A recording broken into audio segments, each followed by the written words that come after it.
나그네와 여우와 호랑이. 옛날에 어느 나그네가 먼 길을 가는데 날이 저물고 있었어요. 나그네는 어디 주막이라도 들어가서 쉬려고 여기저기 둘러보았는데 주막은커녕 집 한 채 보이지 않았지요. 이러다가 길에서 밤을 새게 생겼는걸. 어서 머물 곳을 찾아야지. 나그네는 발길을 재촉했어요. 하지만 날은 더욱 어두워지고 길은 갈수록 험해졌어요. 게다가 비라도 내릴 것처럼 하늘은 흐려 달빛은 고사하고 별빛조차 보이지 않았어요. 길도 없는 곳을 헤매다 보니 가시덤불에 얼굴을 긁히고 뾰족한 풀잎에 손등을 베이고 나뭇가지들이 얼굴을 때리기도 했어요. 때로는 돌뿌리에 걸려 넘어지기도 했지요. 어이쿠, 이러다가 큰일 나겠는걸. 덜컥 겁이 난 나그네는 손으로 풀과 나뭇가지들을 헤치며 허둥지둥 걸었어요. 그때였어요.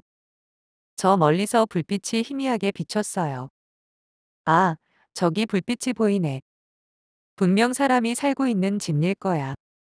이젠 살았다. 나그네는 한숨을 쉬며 불빛을 향해 걸어갔어요.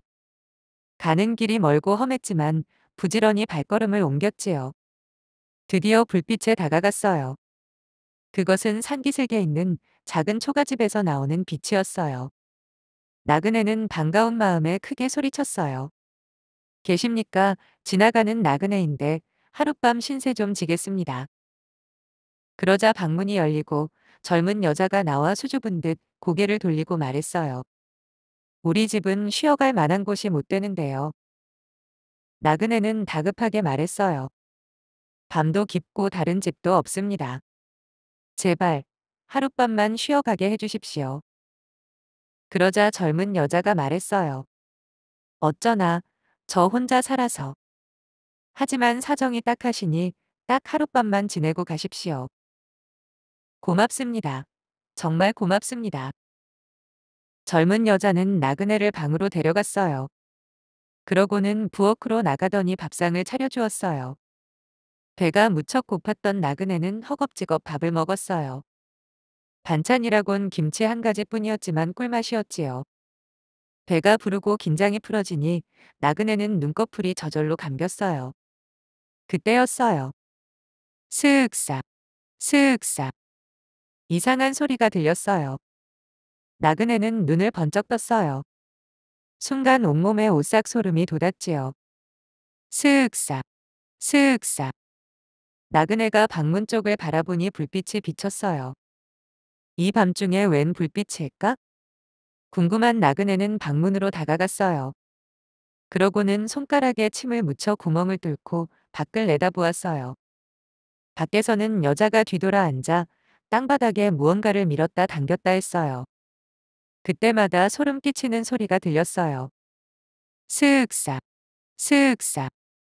그러더니 여자가 무엇을 오른쪽 위로 번쩍 들어 올렸어요. 그것은 날카롭게 갈린 큰 칼이었어요. 칼이 얼마나 잘 갈렸는지 살펴보는 여자의 옆얼굴은 예쁘고 수줍어하던 아까와는 달랐어요. 가느다랗게 뜬 눈매가 몹시 매섭고 얼굴이 험상궂었어요. 그 모습을 본 나그네는 너무 놀라 심장이 벌렁벌렁 뛰었어요. 그래서 정신없이 옷을 주워 입고는 뒷문으로 소리 없이 나가서 뒷곁에 숨었어요. 그때 여자가 날카롭게 간 칼을 들고 나그네가 있던 방에 들어갔다가 나그네가 없는 것을 알고 밖으로 뛰쳐나왔어요. 여자는 집 앞에서 고개를 휙휙 돌리며 사방을 살피다가 소리를 지르며 아랫길로 달려갔어요. 뒷곁에서 이 모습을 살펴본 나그네는 한숨을 내쉬었어요. 후유, 저 여자는 지나가는 나그네를 죽이고 돈을 빼앗으려는 무서운 사람이구나. 들키기 전에 얼른 도망가야겠다. 나그네는 아랫길로 후다닥 도망쳤지요. 그런데 얼마 되지 않아 여자가 소리를 지르며 쫓아왔어요. 이놈아, 어딜 도망가는 거냐? 개 섰지 못해. 그 소리에 깜짝 놀란 나그네는 가지고 있던 보따리도 던져버리고 있는 힘을 다해 달렸어요. 가시 덤불이 살갗을 찌르고 나뭇가지가 얼굴이며 몸에 부딪혔지만 아픈 줄도 쓰린 줄도 모르고 마구 달렸어요. 얼마를 그렇게 달리니 은은한 가야금 소리와 노랫소리가 들렸어요. 아, 조금만 더 가면 사람들이 있나 보다. 조금만, 조금만 더 달리자. 나그네는 노랫소리를 따라 산모퉁이를 돌았어요. 과연 그곳에는 너른 담으로 둘러싸인 집이 한 채 보였어요. 한쪽에 있는 높은 누각에서는 가야금 소리와 노랫소리가 들려왔어요. 누각에서는 누군가가 음악 소리에 맞춰 춤을 추는 것이 보였지요. 여보시오, 여보시오, 나를 좀 살려주시오. 나그네는 헉헉거리며 팔을 휘저었어요. 춤을 추던 사람이 멈춰 나그네를 내려다보았어요. 그러더니 하인을 불렀어요. 나그네는 이제는 살았구나 하면서 숨을 몰아쉬었어요. 그런데 우르르 달려나온 하인들은 나그네를 꽁꽁 묶어 누각 위에 있던 사람에게 데려갔어요. 아니, 도대체 이게 무슨 짓이요? 왜 이러는 거요? 나그네의 말에 누각 위에 서 있던 사람이 소리쳤어요. 네 이놈. 내 놈이 우리 어머니를 속이고 도망을 쳐? 이제는 내 손에 잡혔으니 살아 돌아갈 생각은 하지도 마라. 여봐라. 저놈을 광에 쳐 넣어라. 하인들이 꽁꽁 묶인 나그네를 광에 몰아넣고 자물쇠를 잠갔어요. 나그네는 아무리 생각해도 무슨 영문인지 알 수가 없었어요. 아까 그 여자가 이 집 주인의 어머니라는데 그 여자는 무척 젊어 보였거든요.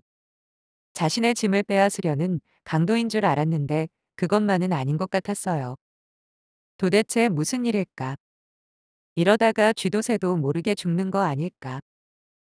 이때 밖에서 저벅저벅 걸음소리가 들렸어요. 나그네가 광문 틈으로 내다보니 주인이 기다란 칼을 들고 다가오는 소리였어요. 그런데 주인의 뒤로 기다란 꼬리가 흘깃흘깃 보이는 것이 아니겠어요? 여우다. 나그네는 비로소 그들 모두가 여우란 걸 알았어요. 이윽고 광문이 열리고 주인이 칼을 앞세우며 들어섰어요. 나그네는 주인 앞에 엎드려 다 죽어가는 소리로 애걸했어요. 제가 무슨 죄로 죽는 것인지는 모르지만 이왕 죽을 몸이라면 소원이나 풀고 가게 해주십시오. 소원이라니? 그 소원이 무엇이냐? 제가 지금 몹시 목이 마릅니다. 물 한 동이만 마시게 해주십시오. 물 한 동이만 마시면 여한이 없겠습니다. 물 한 동이? 아니, 무슨 물을 한 동이나 마신단 말이냐. 아까 얼마나 달려왔는지 또 얼마나 놀랬는지 지금 같아서는 한 동이가 아니라 두 동이라도 마실 수 있겠습니다. 그래? 물 한 동이 마시는 것이 죽기 전 마지막 소원이란 말이지? 그럼 물 한 동이를 마시고 기다려라. 조금도 남겨서는 안 된다. 여우는 물 한 동이를 갖다 주고는 다시 문을 잠갔어요. 나그네는 물 마시는 신용을 하느라 꿀꺽꿀꺽 소리를 크게 냈어요. 그러고는 그 물로 광문의 반대쪽 벽을 축였어요. 물 한 동이를 전부 벽에다 끼얹었지요. 손가락으로 축축해진 흙벽을 마구 긁어냈어요. 손톱이 빠질 듯 아팠지만 언제 여우가 칼을 들고 들이닥칠지 몰라 잠시도 쉴 수가 없었어요. 드디어 작은 구멍이 뚫렸어요. 나그네는 그 틈으로 몸을 비집고 빠져나오기 시작했어요. 밖은 한 치 앞도 알 수 없을 만큼 어두웠지만 어서 도망을 가야 한다는 생각으로 겨우겨우 구멍을 빠져나왔어요. 그런데 밖에 나와보니 한 발 앞이 낭떠러지였어요. 그 집은 낭떠러지 위에 담을 쌓고 지은 집이었던 것이지요. 어두워서 낭떠러지 밑이 얼마나 험한지 알 수 없었어요. 그렇다고 여우가 칼을 들고 있는 광 안으로 다시 들어갈 수도 없었지요. 이 일을 어쩌면 좋담. 어떻게 하지? 그래. 여우의 칼에 찔려 죽느니 차라리 낭떠러지 밑으로 떨어져 죽는 게 나을 거야. 에잇. 나그네는 두 눈을 질끈 감고 낭떠러지 밑으로 몸을 던졌어요. 그런데 무슨 일일까요? 낭떠러지 밑은 이상하게도 푹신했어요. 나그네는 조금도 다치지 않았지요. 사실 낭떠러지 밑에는 호랑이 한 마리가 있었어요. 나그네는 그 호랑이 등 위로 떨어진 것이었지요. 배롱나무 밑에는 까치무릇 풀이 나 있었어요. 호랑이는 나그네가 등 위에 떨어지자마자 자기 새끼들이 있는 동굴로 달려가서는 쿵 하고 나그네를 바닥에 떨어뜨렸어요. 그러고는 날카로운 발톱으로 나그네의 몸을 핥히었어요. 앗! 사람 살려. 펄쩍 뛰는 나그네의 상처 자국에서는 피가 줄줄 흘렀어요. 그러자 어미가 먹이 가져오기를 기다리던 새끼 호랑이들이 입맛을 쩝쩝 다시며 나그네에게 달려들었어요. 그 모습을 지켜보던 어미 호랑이는 다시 굴 밖으로 나갔어요. 이젠 영락없이 죽은 목숨이구나 하고 생각했던 나그네는 어미 호랑이가 나가는 것을 보고는 죽으림을 다해 새끼 호랑이들을 뿌리쳤어요. 동굴 바닥에 있던 돌멩이를 집어 새끼 호랑이들을 향해 던졌지요. 나그네는 재빨리 굴 밖으로 뛰어나왔어요. 굴 밖에는 마침 커다란 나무 한 그루가 있었어요. 나그네는 어미 호랑이가 돌아오기 전에 몸을 숨겨야겠다고 생각한 뒤 그 나무 위에 올라가 꼼짝 않고 아래를 내려다보고 있었어요. 조금 있으려니 여우들이 달려왔어요.